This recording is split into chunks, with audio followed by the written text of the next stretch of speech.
Et nous remercions de tout notre cœur, frères et sœurs bien-aimés, notre Roi, notre Maître, notre Seigneur, notre Dieu, qui nous a créés à son image et à sa ressemblance. Cette image et cette ressemblance que nous avons perdue et déformée, et qu'il veut maintenant restaurer pleinement et parfaitement en lui dans sa divine volonté.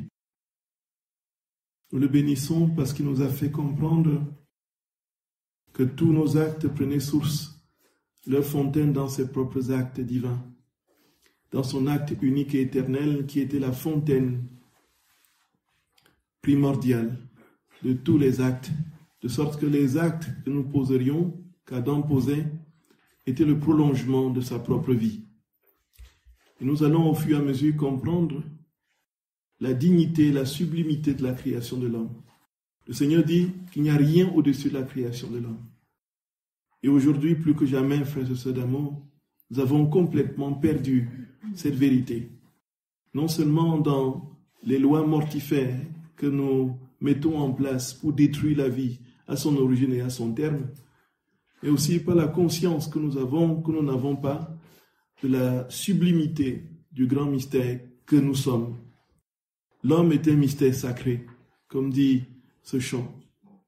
Et c'est pourquoi, frères et sœurs d'amour, plus que jamais, dans cette vie, dans la divine volonté, nous devons voir dans les moindres petits détails ce que ça implique que la création de l'homme, et aussi, lorsque nous sommes dans les difficultés et dans cette dépréciation chronique de nous-mêmes, du fait de nos épreuves et du fait de nos souffrances, que nous comprenions très clairement que nous avons été créés à l'image et à la ressemblance de notre Seigneur, appelés à retrouver cette dignité première perdue par le péché.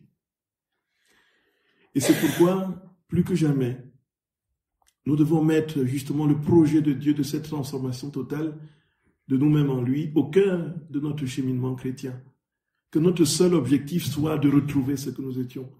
Il est vrai que le Seigneur, entre-temps, au passage, nous donnera quelques petites prébandes, quelques petites gouttes de miel pour essayer de consoler nos cœurs, de mettre le baume sur nos souffrances. Mais ce n'est pas ça le but de la vie chrétienne. Le but de la vie chrétienne, frères et sœurs, c'est cette transformation totale, radicale en lui. Et lorsque nous serons totalement, parfaitement transformés en lui, alors les maux, y compris physiques, progressivement disparaîtront de notre Seigneur. Et c'est pourquoi le cap aujourd'hui est là. On doit mettre le cap là.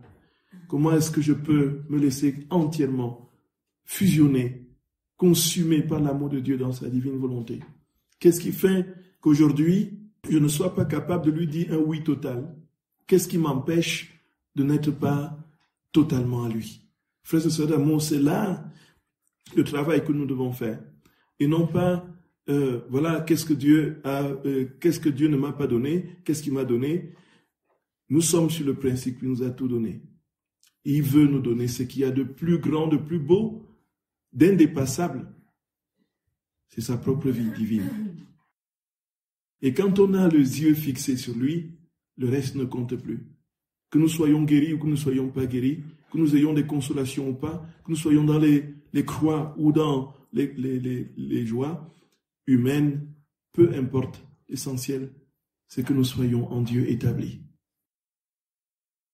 Voyez, frères et sœurs d'amour. Ça, c'est le cœur de la vie dans la divine volonté. Et c'est pourquoi, dans les temps qui viennent, pour la prochaine retraite à Banneux, nous parlerons, la mère Gabrielle Marie parlera de la joie dans les croix. La joie dans les croix. Et donc, comme vous savez, la retraite est ouverte à tous. Donc, vous pouvez vous inscrire si vous avez la possibilité de vous y rendre. Et ce sera l'occasion, frères et sœurs bien-aimés, de poser cette vérité au cœur de notre cheminement. La seule véritable joie, le seul véritable qui peut combler notre cœur, c'est notre Seigneur, notre Dieu dans sa divine volonté. Et puis, si c'est sa volonté que nous ayons des consolations, nous les aurons. Si ce n'est pas sa volonté, que son nom soit béni.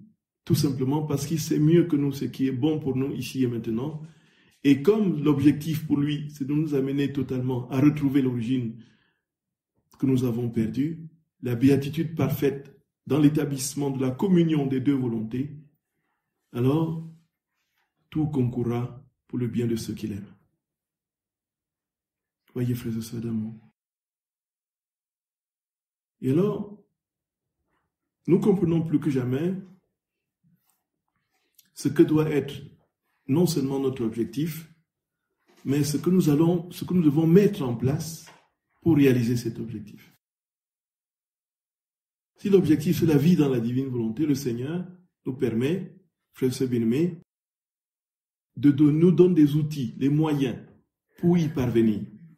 Et c'est ce qui va se mettre en place en lumière progressivement dans le fil de la retraite. Mais avant d'y arriver, nous allons encore examiner dans les détails et résumer par ce schéma et ce croquis que vous avez devant vous, la condition d'Adam avant la chute. Alors, ce croquis a été réalisé par une de mes paroissiennes, qui est particulièrement douée en graphisme et qui a lu les livres du ciel et qui a compulsé cela dans ce résumé assez marquant. Là, tout ce que Jésus dit sur Adam, le premier Adam, on l'a dans ce schéma. Et c'est ce que nous allons, frères et sœurs bien-aimés, voir progressivement. Nous prenons le croquis dans le sens des aiguilles d'une montre. Donc, au sommet, à droite, on a la tête, Adam qui est la tête et le roi de la création. Mais avant tout ce qui est là autour de lui, tous les attributs, tout ce qui sort de lui, vient de ce qu'il est uni, intimement, profondément, parfaitement uni à la divine volonté. C'est là le centre de sa vie. La divine volonté et la volonté humaine ne font qu'un. Au cœur de l'homme, là. C'est de là que tout découle. C'est parce que l'homme était parfaitement, pleinement établi dans la divine volonté, parce qu'il y avait une union intime entre la volonté du Père et la volonté de la créature, qu'il pouvait être le roi de la création, qui pouvait produire les vies divines, ainsi de suite. Voyez, comme on va voir tout à l'heure, de manière progressive.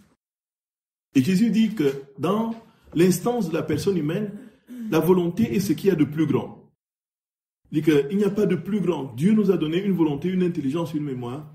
Mais la volonté, dit Jésus, est ce qu'il y a de plus grand. Pourquoi? Parce que on peut penser tout ce qu'on veut, mais si on ne le veut pas, cela ne passe pas en action, en acte. On peut se mémoriser, on peut mémoriser tout ce qu'on veut, on peut avoir en mémoire tout ce qu'on veut. Si la volonté n'adhère pas, cela ne passe pas. C'est pourquoi, frères et sœurs bien-aimés, encore une fois, il n'y a péché véritablement que si il y a volonté. La volonté entre en ligne de compte. Et nous voyons bien que notre oui, c'est le fruit de notre volonté. Ici, frères et sœurs bien-aimés, il y a Jésus le dit au tome 13 du 9 octobre 1921. Jésus dit, la volonté est chez l'homme ce qui le rend le plus semblable à son Créateur. J'ai mis une part de mon immensité et de ma puissance dans la volonté humaine. Lui donnant la place d'honneur, j'ai fait d'elle la reine de l'homme et la dépositaire de toutes ses actions. La volonté peut en un instant vouloir des milliers de bonnes et mauvaises choses. Elle fait s'envoler ses pensées vers le ciel, vers les lieux les plus lointains, les abysses les plus profonds. On peut empêcher l'homme de voir, d'agir ou de parler, mais il demeure toujours capable de faire toutes ces choses dans sa volonté. Voyez, on peut comme dans les prisons communistes, on demandait aux chrétiens de ne plus prier.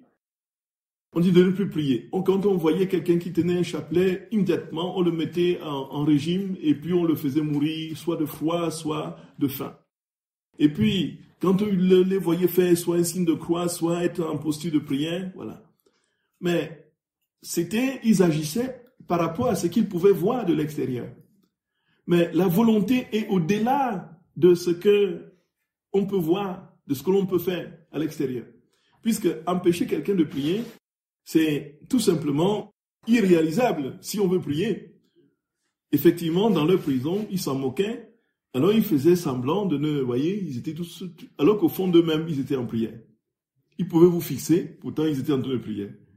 Donc, vous voyez bien que la volonté personne ne peut, avec la volonté, vous pouvez vous projeter vous pouvez être sur la planète Mars. Il suffit de vouloir être sur la planète Mars, vous fermez vos yeux, et maintenant je veux être sur la planète Mars, et vous vous imaginez sur la planète Mars et vous y êtes, du fait de votre volonté, alors que concrètement rien ne se produit. Voyez la puissance de la volonté humaine. Il y a une histoire comme ça, dans la guerre d'Indochine, il y a 2 Américains qui ont été mis par les Khmers rouges, oui tout à fait, en prison, et dans des cellules, dans des conditions absolument invivables.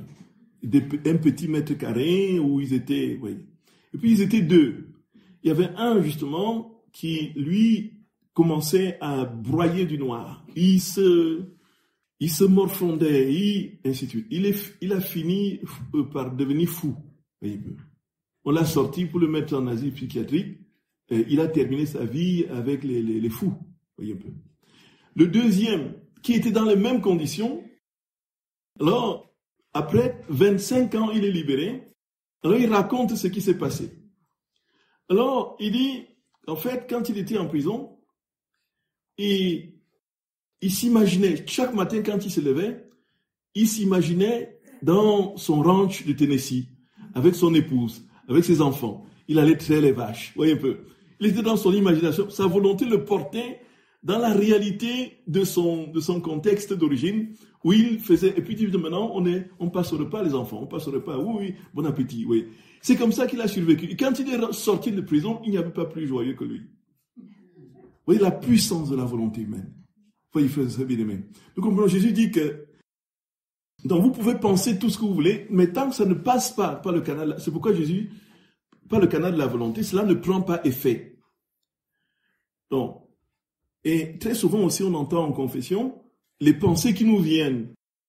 Mais on dit on a péché parce que nous sommes remplis de pensées qui nous viennent, ainsi de suite. Mais on pose la question, est-ce que tu as acquiescé?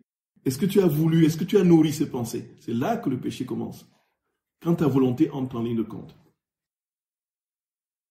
Et c'est alors, frères et sœurs d'amour, que Jésus dit très clairement que ce qu'il demande à l'homme, si notre volonté est unie à la sienne, nos pensées seront les siennes. Notre mémoire sera la sienne automatiquement. C'est la volonté qui est le cadre structurel qui réalise cette communion. Voyez.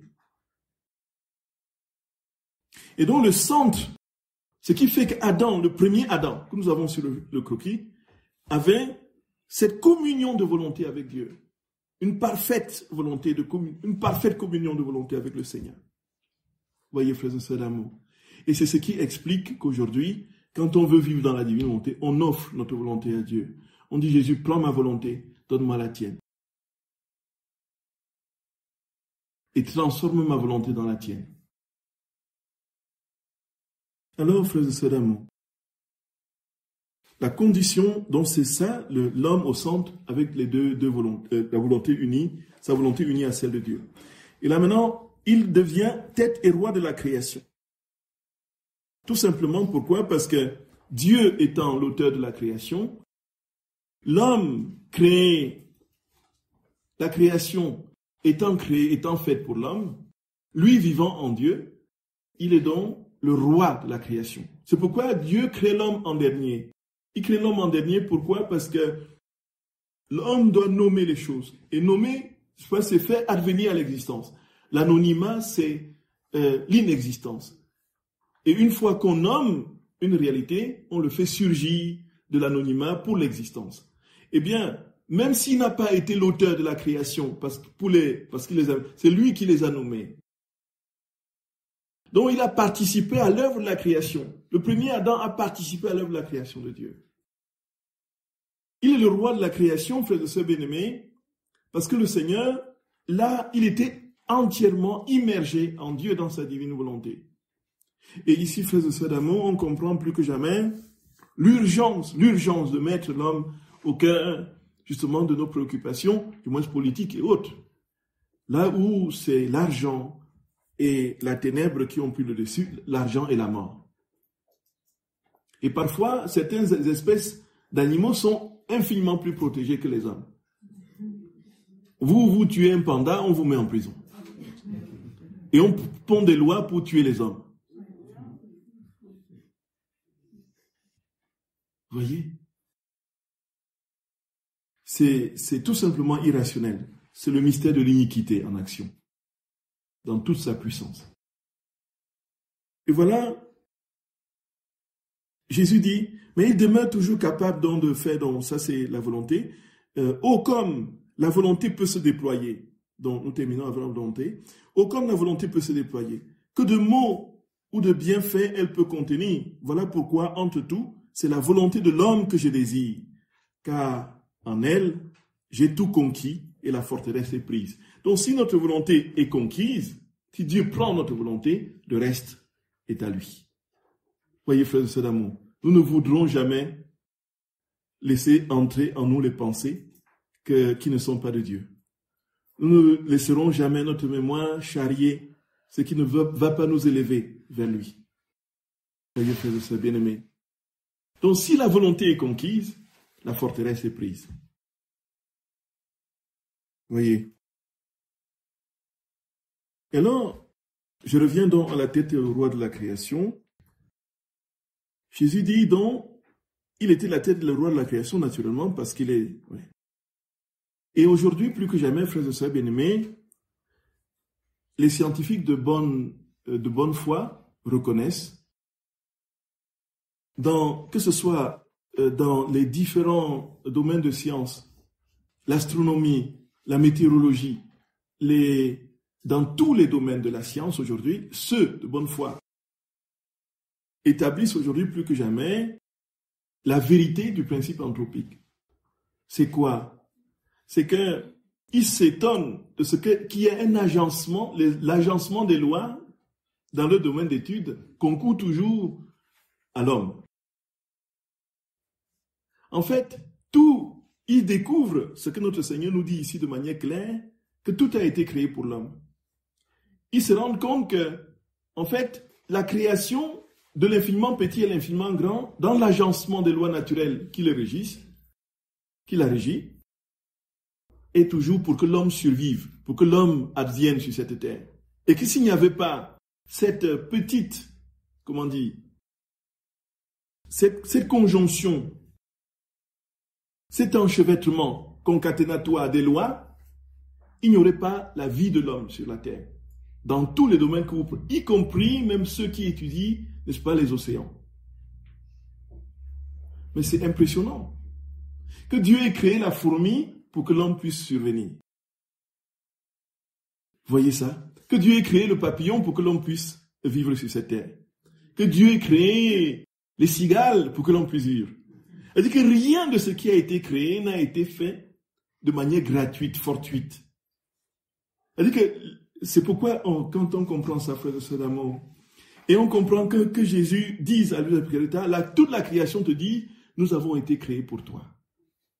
Nous avons été créés pour toi. C'est pour toi que nous avons été faits. C'est-à-dire que tous les éléments de cette création disent à l'homme, c'est pour toi que nous avons été faits. Vous voyez toutes les essences d'arbres, dans toute leur variété. C'est pour l'homme que ça a été fait. Donc vous voyez, frères et sœurs d'amour, il est la tête et le roi de la création. Et Jésus dit dans un passage au tome 14 du 9 septembre 1922, il dit « Ma joie atteignit son sommet en voyant dans cet homme, Adam, les générations presque infinies des autres êtres humains qui me donneraient autant de royaumes qu'il existerait d'humains, et en qui je régnerais et étendrais mes divines lumières. Et je contemplais la richesse de tous les royaumes découlant pour la gloire et l'honneur du premier royaume qui devait servir de tête à tous les autres et d'acte premier de la création. » Voyez. Adam, dit notre Seigneur, frères et sœurs bien-aimés, possédait en lui des semences de l'amour divin. Au fond, Jésus explique qu'il est ce qui constitue sa vie, c'est quoi? C'est sa volonté. La vie de la Trinité est constituée par sa volonté. le Père, le Fils et le Saint-Esprit ont une seule et unique volonté. Et l'aliment de cette volonté, dit Jésus, c'est l'amour. En fait, l'essence de Dieu, c'est l'amour, et sa vie, si vous voulez, c'est sa volonté. Et donc, qu'est-ce qui alimente cette volonté humaine? Cette volonté divine, c'est l'amour qu'il a. Et donc, quand Dieu communique sa volonté à l'homme, il communique en même temps cet amour. De sorte que le critère indépassable, incontournable, irréfragable de la vie dans la divine volonté, c'est la manifestation de cet amour de Dieu. On peut dire je suis dans la divine volonté, mais si on ne voit pas l'amour transparaître de nous, c'est du mensonge, c'est du vide, c'est du plat. Ah, je suis dans la divine volonté. Ah, je suis dans la divine volonté depuis 20 ans. Oh, je suis dans la divine volonté depuis 25 ans. Et puis on est toujours dans les mensonges, les tricheries, les coups bas, les jalousies, les haines, les pardons non donnés. Ah, posons-nous la question. Qu'est-ce qui se passe? Voyez, frères et sœurs d'amour. Voyez, absolument puissant. Alors, au fond, tout ce que nous devons faire, nous posons comme acte dans la divine volonté, devait concourir à nous transformer en amour. Et vous aurez la conscience que vous grandissez dans l'amour du Seigneur et dans la divine volonté lorsque vous serez toujours plus remplis d'amour, y compris pour ceux qui vous font du mal. Si vous arrivez à un stade, si vous commencez à vous rendre compte que vous avez en face de vous un ennemi et qu'en vous, c'est l'amour qui monte à la place de la haine ou de la rancœur, là, vous commencez à vivre dans la divine volonté. Voyez un peu, frères et sœurs d'amour. Ne cherchons pas de midi à 14h. Nous aurons beau multiplier tous les signes visibles, extraordinaires, surnaturels, les charismes. Et nous connaissons bien cette phrase de notre Seigneur. Oui Seigneur, j'ai chassé les démons en ton nom, j'ai guéri les malades en ton nom, j'ai fait des miracles en ton nom. Il dit, mais allez loin de moi. Je ne vous connais pas. Allez loin de moi, vous qui faites le mal. Tout simplement parce que tous les charismes que tu as déployés, c'était mes propres dons. C'est moi qui te les ai donnés pour la mission. Je ne les ai pas donnés, ça n'a pas pu te transformer. Et c'est la différence que l'Église établit entre la gratia gratis date, la grâce gratuitement donnée, qui sont les charismes en vue de la mission, et la grâce sanctifiante, la gratia gratis faciens, gratum faciens. La grâce qui nous travaille à nous conformer à Dieu. Et que la vie baptismale infuse en nous par les vertus théologales de la foi, de l'espérance, de la charité, dans laquelle nous essayons par la grâce de grandir. Mais la vie divine ici, frères et sœurs d'amour, c'est le dépôt de la substance de Dieu au cœur de notre vie. Et en un instant, si les trois conditions sont réunies, nous devenons un autre Jésus. Ouais. Vous vous rendez compte ce que nous écoutons, frères et sœurs d'amour? C'est fou! C'est inouï! Voyez, frères et sœurs bien-aimés, c'est absolument lumineux. Absolument lumineux. Et donc, plus je grandirai en amour, c'est pourquoi, en fait, quand on veut canoniser un saint, on ne cherche pas les miracles qu'il a fait avant. Donc, vous aurez beau faire 10 000 miracles avant votre mort, on ne tient pas compte de ça. Voyez un peu. Mais on examine l'héroïcité des vertus. Est-ce que vous avez été capable d'être amour en toutes choses? Et c'est après maintenant seulement, pour confirmer ce qu'on a découvert, ce qu'on a trouvé, que vous fassiez un miracle de là-haut. Jean-Paul II a multiplié des miracles, a fait des centaines de miracles avant de mourir. Mais dans son processus de béatification, ça n'a pas joué, voyez un peu. Parce que les charismes peuvent ne pas nous transformer. Les charismes devraient, en principe, effectivement, en voyant l'œuvre de Dieu s'épanouir, se déployer puissamment devant nous, nous pousser à nous abandonner davantage. Mais ça peut produire l'effet inverse. Le Seigneur ne va pas non plus retirer son charisme. C'est justement ce qui est dans le sens justement de la messe, frères et sœurs d'amour, ce qu'on appelle l'ex opere operato. C'est-à-dire que la grâce sacramentelle s'effectue indépendamment de notre état de sainteté. Du seul moment où c'est effectué, dans les conditions que le Seigneur a demandées et que l'Église a validées, la chose se réalise. C'était là le conflit des premiers siècles avec le donatisme. Est-ce qu'un prêtre mécréant peut consacrer validement les hosties? Oui, tout à fait. C'est ça en fait. Donc, le prêtre a été ordonné pour le Seigneur, c'était pour qu'il devienne notre Christ. Mais il a refusé d'être autre chose. Frères et sœurs d'amour, c'est assez effrayant ce qui se passe. C'est assez effrayant ce qui se passe. Dans l'histoire, il y a eu des cas comme ça qu'on a vu, des prêtres qui ont viré au satanisme. Ils étaient prêtres. Mais quand ils consacrent les hosties, là, pensez que Jésus dit, bon, voilà, je ne viens plus.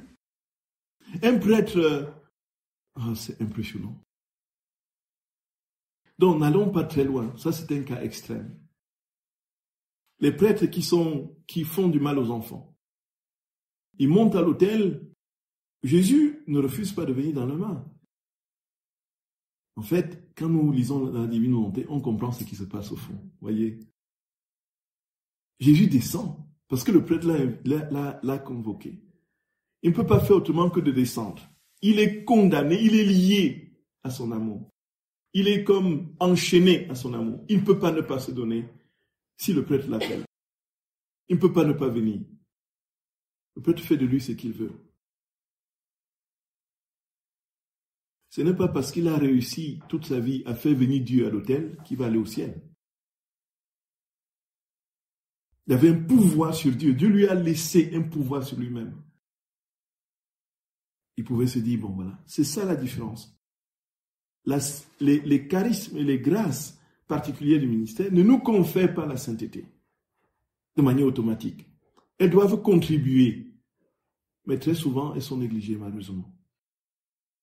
Comme avec le déballage de tout le mal fait aux enfants, là, j'ai vu sur KTO, il y a quelques années, un prêtre dont un témoignage de quelqu'un qui avait été abusé par un prêtre sur plusieurs années, c'était un franciscain de Suisse, chose comme ça. Et puis donc c'était très public, et ça se racontait un peu partout. Il est venu témoigner avec d'autres témoins des abus des prêtres. Il racontait comment il était servant d'hôtel, et ce prêtre, c'était une fête mariale.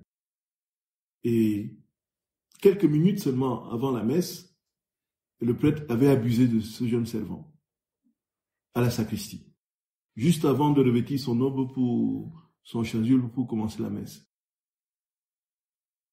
Et il sort et il commence la messe. Arrive le moment de la prédication, il commence à prêcher. Il prêche, et à l'étonnement du servant d'hôtel, voit les gens qui étaient là dans l'assemblée qui sortaient leur mouchoir pour pleurer, tellement la prêche les touchait au plus profond d'eux-mêmes.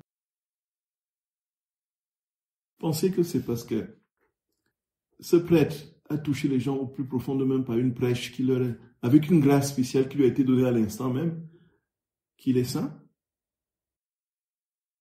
Pas du tout. Voyez comment au-dessus et au-delà du péché de la créature, du ministre, Dieu peut encore continuer à agir. Et c'est pourquoi on entend, à la fin, il dira, allez loin de moi, je ne te connais pas, vous qui faites le mal. Il nous a dit, Seigneur, j'ai prêché, les âmes ont été touchées, les gens sont tombés, et puis il y a eu des foules qui... Allez loin de moi. La sainteté, frères et sœurs bien-aimés, ce n'est pas, encore une fois, le seul et unique critère. Vous ne verrez rien dans la divine volonté. Vous n'allez pas avoir des grâces de lévitation dans la divine volonté. Il n'y aura pas de tremblement de terre à votre passage parce que vos pieds, c'est Jésus qui pose ses pieds, voilà, qui marque ses pas dans vos pieds. Tout sera banal, simple. C'est pourquoi il y a très peu de gens qui font, mais ça n'attire pas beaucoup. Il n'y a pas de miracle, il n'y a pas de... Vous voyez, le ciel ne s'ouvre pas. On ne voit pas les gens qui... Le seul et unique critère, est-ce que tu es aussi amoureux que ton Seigneur? Est-ce que tu es une boule d'amour? Est-ce que tu es un bloc d'amour? Est-ce que tout en toi est amour? Est-ce que de toi jaillit uniquement, simplement, définitivement et parfaitement amour? Est-ce que tu n'as que l'amour dans la bouche? Est-ce que tu n'as que l'amour dans le cœur? Est-ce que tu n'as que l'amour dans le regard? Est-ce que tu n'as que l'amour dans les pas? Quand tu marches, c'est pour aller faire quoi? Est-ce que c'est pour aller aimer? Quand tu parles, est-ce qu'il n'y a que l'amour dans ta parole, dans tes paroles? Frères et sœurs, c'est le critère définitif. Celui qui n'aime pas, dit Saint Jean, n'a pas connu Dieu, car Dieu est amour. Voyez ça, frères et sœurs bien-aimés. Voyez ça. Voyez ça, frères et sœurs bien-aimés. Et l'amour, effectivement, ici, ça doit être l'amour de Dieu. Donc, l'agapé, qui transcende et surplombe les deux autres formes grecques de l'amour, qui sont la philia et l'éros. Ici, frères et sœurs d'amour, c'est l'amour sacrificiel, le chesed agapé. C'est l'amour du sacrifice.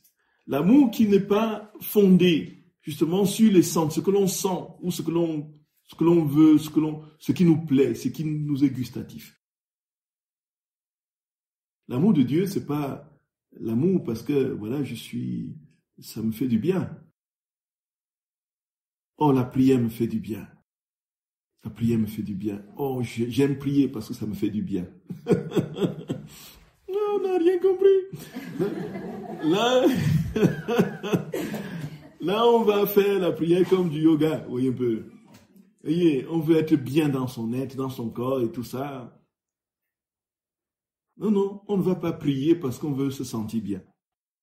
Se sentir bien, ça doit être la conséquence. Si Dieu le veut, ça peut advenir.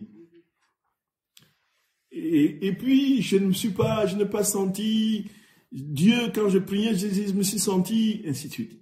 Vide et tout à plat, ça nous arrive tous. Et justement, dans un passage à l'Usa Picaretta, Jésus dit que la prière avec ferveur, c'est comme le bois avec la fumée. Le feu avec la fumée, vous voyez. Vous avez lu ce passage. Et quand le bois se consume et la fumée monte, voyez, vous croyez qu'effectivement, là vous avez... que lui, il préfère que le bois se consume sans la fumée.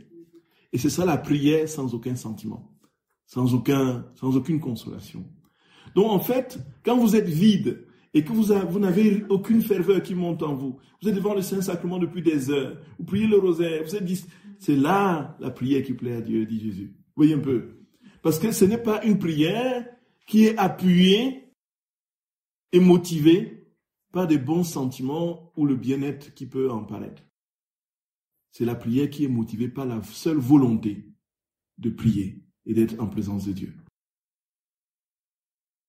Voyez ça, frères et sœurs d'amour. C'est absolument inouï. Il dit donc que c'est la glace, dit Jésus, c'est la glace qui va transformer le monde et non le feu. Ça c'est Jésus. Jésus, quand il parle, on dit Jésus. Mais d'où te vient cette intelligence? Mon Dieu, qu'est-ce que tu es lumineux et brillant.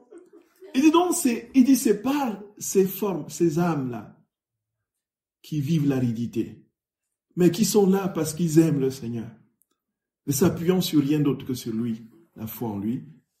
C'est eux-là qui sauvent le monde.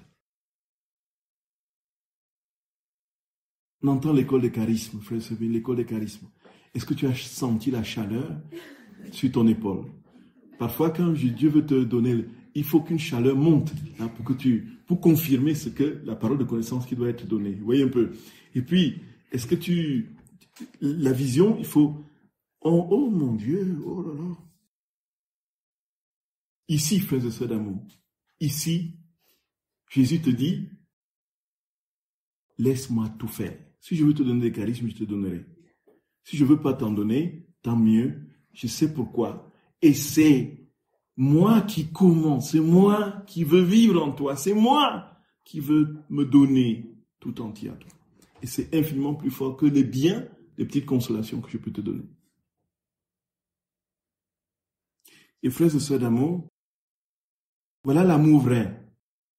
L'amour qui ne s'appuie sur rien. Pourquoi sommes-nous chrétiens? Parce que nous voulons aller au ciel.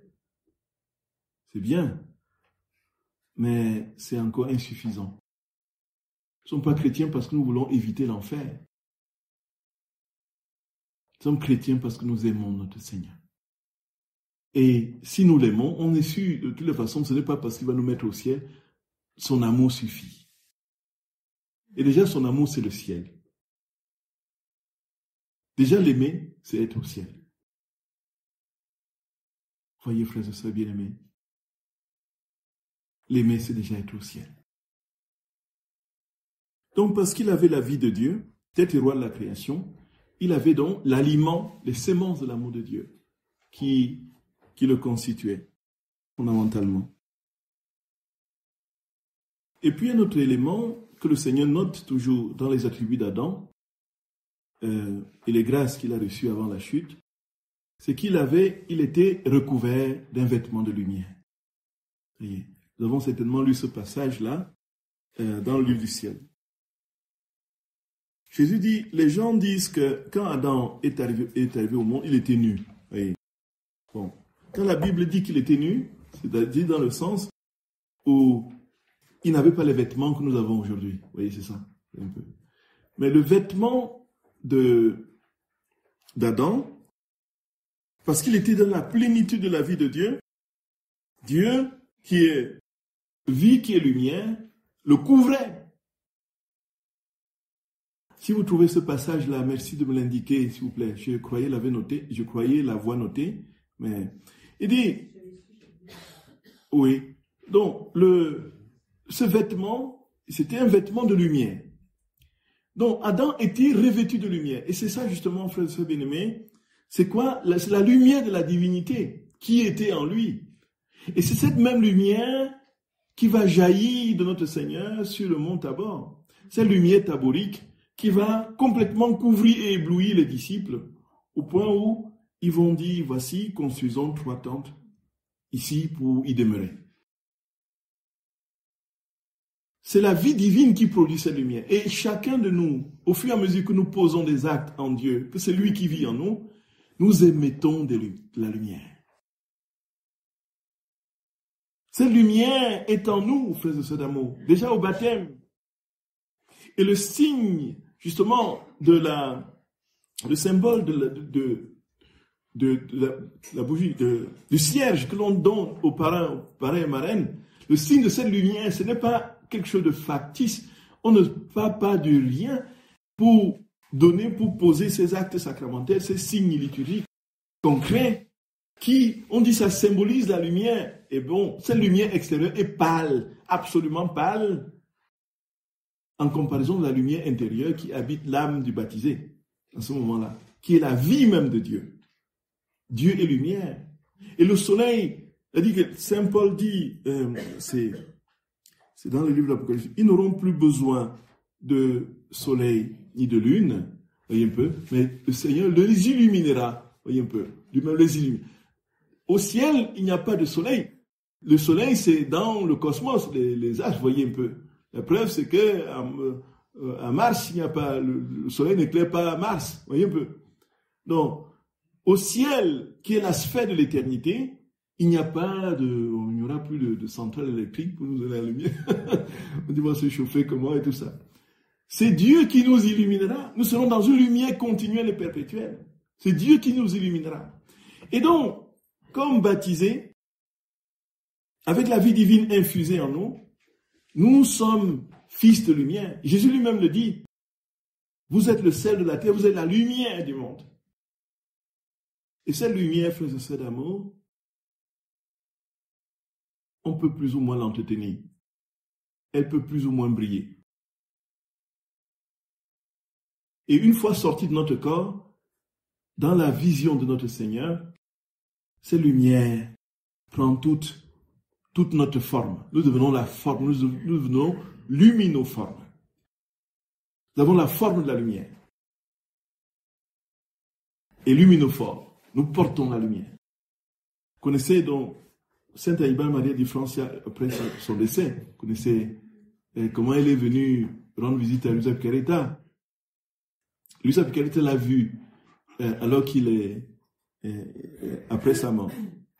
Il était dans des soleils, dans un soleil et puis il dit à Luisa, ce soleil qui jaillit de mon être, ce sont des actes que j'ai posés au cours de ma vie dans la divinité.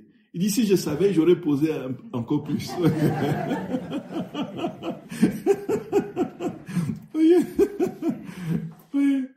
Voyez, frères et sœurs d'amour. Et nous avons cela, cette lumière est en nous. C'est-à-dire que notre corps intérieur, notre corps spirituel, que nous ne voyons pas de l'extérieur, porte cette lumière. Et Adam était revêtu de lumière. Jésus dit à Luisa que ceux qui disent qu'il était nu, dans la nudité, notre nudité, en fait, il se retrouvait complètement nu et enténébré quand il est sorti de la vie divine. Il dit, mais il était revêtu de ma lumière. Je vais retrouver ce passage. 14 janvier 24. Merci beaucoup, mon cher frère. Qui a trouvé, qui a dit ça? Voilà, lisez, mon cher frère, lisez. Si Adam ne s'était pas retiré de la divine volonté, sa nature n'aurait aucunement eu besoin de se vêtir. Oui. Il ne se serait pas senti gêné de sa nudité. Attendez, voilà. C'est tome 16. Il y a Moïse aussi qui resplendissait de la lumière de Dieu. Oui, donc, voilà, tout à fait, on va en parler, tout à fait, exactement. Voyons la différence entre la lumière qu'émane Moïse et la lumière taborique de Jésus que nous recevons au baptême. Moïse, frère et bien-aimé, va sur la montagne pour recevoir l'étape de la loi. Pendant 40 jours et 40 nuits, il sera en prière dans le jeûne. Et quand il redescend, on dit son visage est lumineux, plus brillant, de sorte que la foule est obligée de lui demander de couvrir son visage. Et donc, tellement il éblouissait la foule. Donc, il parlait à la foule en couvrant le visage. Dans le livre d'Exode, je vais vérifier bien au chapitre 34, si je ne me trompe pas, juste comme ça. Donc, les 10 commandements, c'est Exode au chapitre 20. En fait, qu'est-ce qui s'est passé? Qu'est-ce qui se produit? C'est l'illumination, si on peut dire, de Moïse était une réverbération de la lumière qu'il recevait de Dieu sur le mont Sinaï. Il a vu Dieu et il a eu le reflet, mais c'était extérieur à lui, puisque avec le temps, ça pâlissait.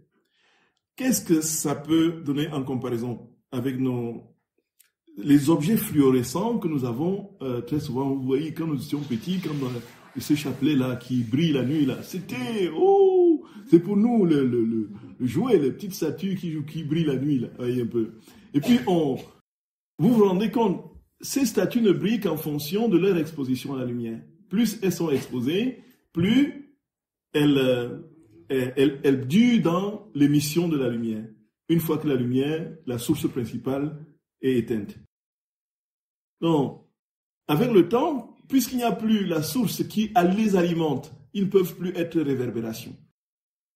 C'était le cas de Moïse. Mais ici, avec ce que nous vivons déjà dans la grâce baptismale et dans la vie dans la divinité, ce sera une lumière qui viendra de l'intérieur parce que Dieu nous habite à l'intérieur.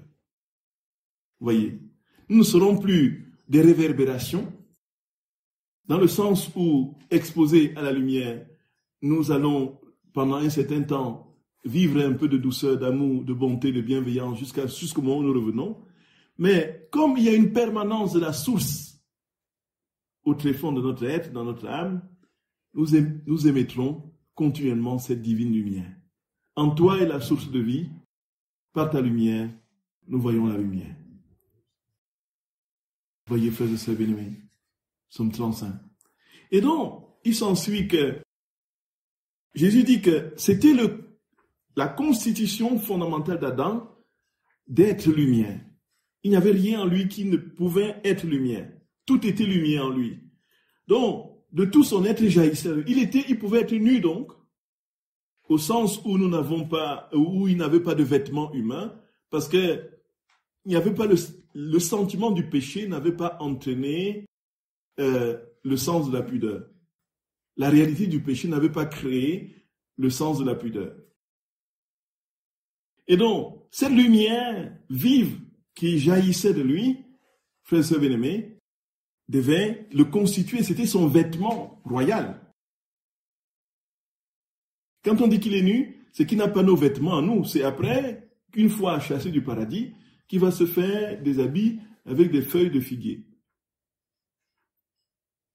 Pour cacher sa nudité, parce que cette lumière était désormais absente. C'est 12-12-26. 12-12-26 qui m'a été donné. 12 décembre 1900. Tome 20. Voici le texte. Tome 20, le 12 décembre 1926. Tout à fait. Ma fille, au cours de ma passion, une lamentation est sortie de moi, des profondeurs de mon cœur, tourmentée par une immense tristesse. Ils se sont partagés mes vêtements et ils ont tiré au sort ma tunique. Combien j'ai souffert de voir mes vêtements partagés entre mes bourreaux et ma tunique tirée au sort. C'était le seul objet que je possédais et qui m'avait été donné avec tant d'amour par ma douloureuse maman. Et maintenant, non seulement ils m'en dépouillaient, mais ils en faisaient un jeu. Mais sais-tu ce qui me transperçait le plus?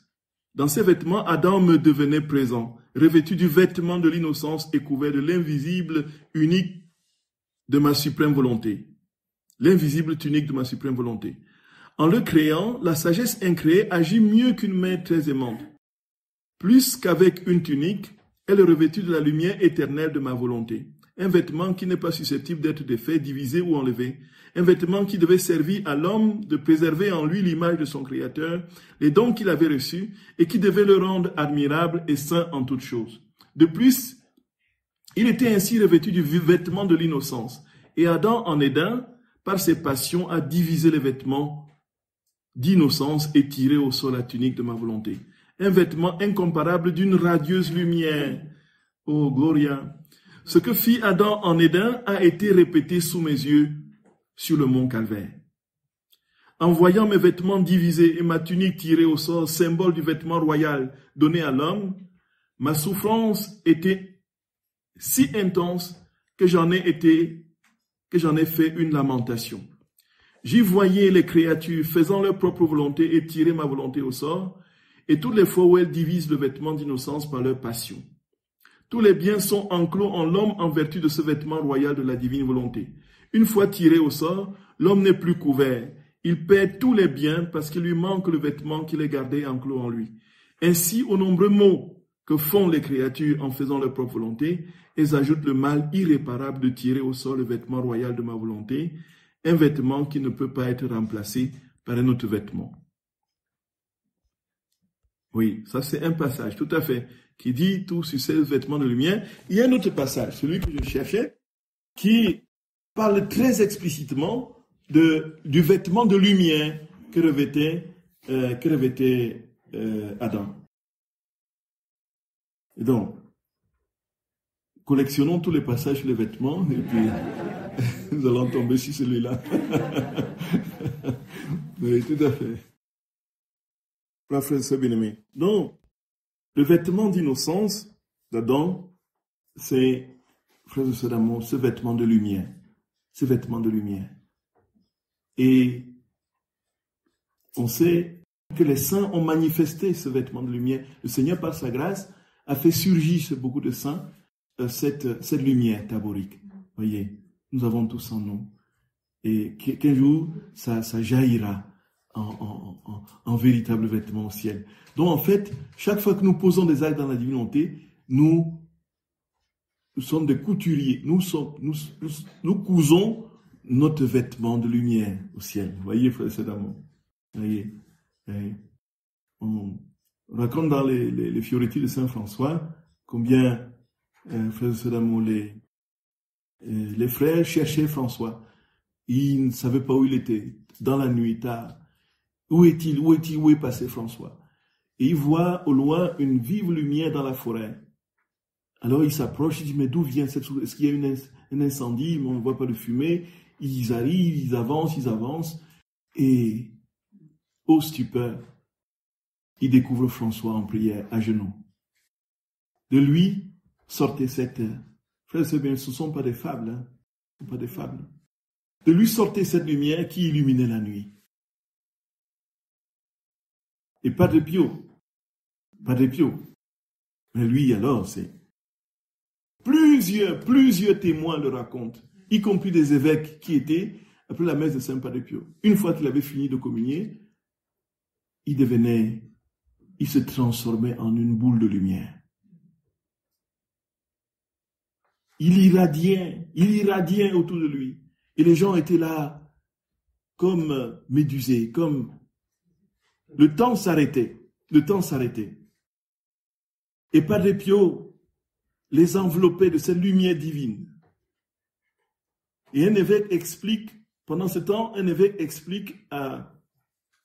un prêtre qui était là, le phénomène mystique qui est en train de se dérouler. En fait, l'union de son âme avec celle du Seigneur a fait rentrer la totalité, la plénitude de la divinité en lui, qui s'irradie en lumière, dans ce phénomène taborique que tu contemples. De sorte que on éteignait les lumières et vous pouviez prier votre bréviaire à ses côtés. Vous imaginez, frères et sœurs d'amour? Ah oui. Oui. Saint Charbel aussi, tout à fait, exactement. Et nous avons tous cette lumière en nous. Jésus dit, vous êtes la lumière du monde. Nous voyons ce que signifie créer l'homme à son image et à sa ressemblance, frères et sœurs bien-aimés. C'est pas rien. C'est pas rien. C'est pas rien. Je vous salue Marie, pleine de grâce. Le Seigneur est avec vous. Vous êtes bénie entre toutes les femmes. Et Jésus, le fruit de vos entrailles, est béni. Sainte Marie, Mère de Dieu, priez pour nous pauvres pécheurs, maintenant et à l'heure de notre mort. Au nom du Père et du Fils et du Saint-Esprit. Amen.